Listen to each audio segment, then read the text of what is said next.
Hello అండి, నమస్తే. Welcome back to our channel Samitha vlogs. ఈరోజు మధ్యాహ్నం లంచ్లోకి నేను తెల్ల కాకరకాయ పులుసు అయితే చేద్దాము అనేసి అనుకుంటున్నాను. ఈ కాకరకాయ అంటేనే చేదు ఉండదు కదండి. పిల్లలైనా కానీ పెద్దలైనా కానీ చాలా ఇష్టంగా తినేయచ్చు. దీని ప్రిపరేషన్ నేను ఎలా చేస్తానో ఒకసారి మీకు అయితే చూపించేస్తాను. ఇక్కడైతే నేను తెల్ల కాకరకాయలు వచ్చేసి ఒక 1/2 kg తీసుకున్నానండి. ఇవి బాగా లేతగా ఉన్నాయి. ఇక వీటిని అయితే పులుసు పెడదాము అనేసి అనుకుంటున్నాను. పులుసు పెట్టడం కోసం అయితే ఇక్కడ నేను ముందుగా కాకరకాయలను అయితే కట్ చేసేసుకుంటున్నాను. ఎప్పుడైనా కానీ పులుసు పెట్టేటప్పుడు ముక్కలు అన్నవి కొద్దిగా పెద్దగా తీసుకుంటే బాగుంటుంది. అదే మనం టమాటో వేసి కర్రీ కానీ మసాలా కానీ చేసేటప్పుడు చిన్న చిన్న ముక్కలు చేసుకుంటే బాగుంటుందన్నమాట. కాబట్టి పులుసు కోసం అనేసి ఈ విధంగా పెద్ద సైజుగా నేను ముక్కలను అయితే కట్ చేసేసుకుంటున్నాను. మనకి అసలుకి చేదే ఉండదండి. ఎవరైనా కానీ కాకరకాయ చేదు అనేసి తినడానికి ఇష్టపడరు కదండి. కాకపోతే ఈ తెల్ల కాకరకాయ అన్నది చేదంటూ ఉండదు. కాబట్టి పిల్లలు కూడా చాలా ఇష్టంగా తినేస్తారనమాట. అంత పెద్ద ప్రాసెస్ ఏముండదండి. చాలా సింపుల్గా చేసేసుకోవచ్చు. ఎవరైనా కానీ వంటలు ఇప్పుడిప్పుడే నేర్చుకునే వాళ్ళైనా బ్యాచిలర్స్ అయినా ఎవరైనా కానీ ఇట్టే నేర్చేసుకోవచ్చు అనమాట. అంత ఈజీగా ప్రిపేర్ చేసేసుకోవచ్చు.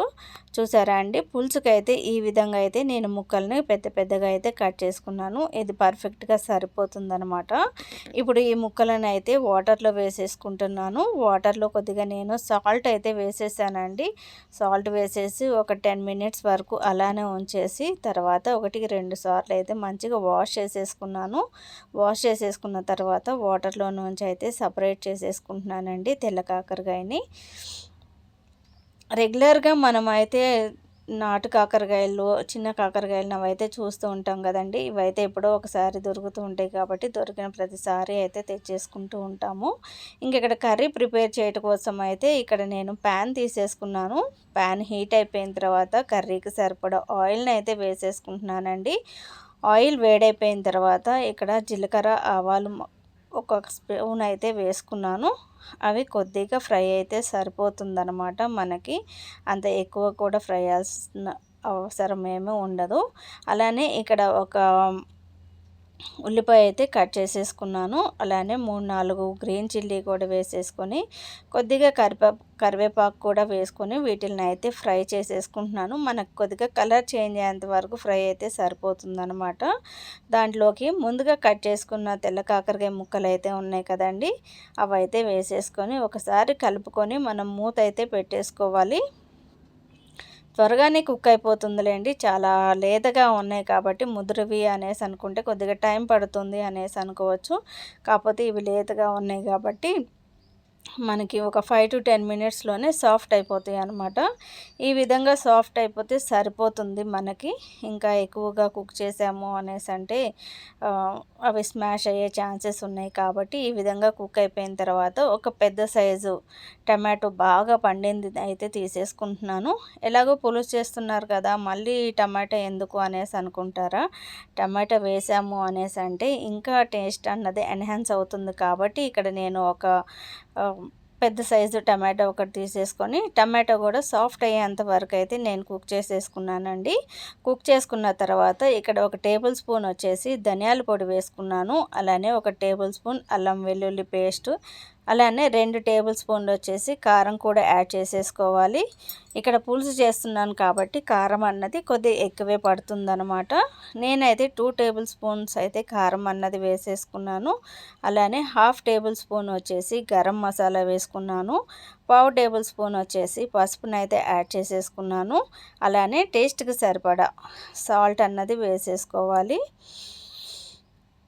వేసేసుకున్న తర్వాత ఒకసారి పూర్తిగా అయితే మిక్స్ చేసేసుకోవాలండి. ఈ ముక్కలన్నిటికీ ఈ మసాలా అన్నది బాగా పట్టేటట్టు అయితే ఒకసారి కలిపేసుకొని మనం సిమ్లో పెట్టేసుకొని మూత పెట్టేసి ఒక 2 minutes వరకు కుక్ చేసేస్తే సరిపోతుందనమాట. మసాలా అన్నది ముక్కకి బాగా పడుతుంది. ఈలోపు చింతపండు అయితే నానబెట్టేసుకోవాలి. నేను ఇక్కడ మీడియం సైజు చింతపండును అయితే నానబెట్టేసుకున్నానండి. చూసారా, అది నానేలోపు నాకు మసాలా కూడా కర్రీకి బాగా పట్టేసి ఇంకొద్దిగా కుక్ అయిపోయిందనమాట. ఇప్పుడు మనం మసాలాలోకి చింతపండు గుజ్జు అయితే యాడ్ చేసేస్తున్నాను. ఈ చింతపండు గుజ్జు అన్నది మనకు తినే పులుపుని బట్టి మనం అన్నది యాడ్ చేసుకుంటే సరిపోతుంది. 1/2 కేజీ తెల్ల కాకరకాయలోకి ఇక్కడ ఒక పెద్ద సైజు నిమ్మకాయ అంత చింతపండునైతే తీసేసుకున్నాను నేను.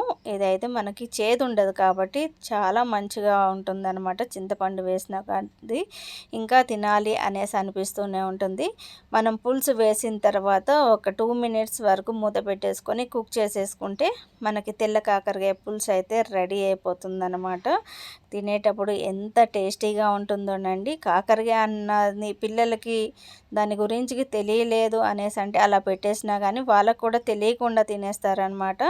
కర్రీ అన్నది అంత మంచిగా ఉంటుంది. ఇది కాకరకాయ అని మనం చెప్పేంత వరకు పిల్లలైతే గుర్తుపట్టలేరు. ఈ విధంగా అయితే కర్రీ అన్నది ప్రిపేర్ చేసేసుకోవచ్చు. చాలా సింపుల్గా రెడీ చేసేసాను కదండి.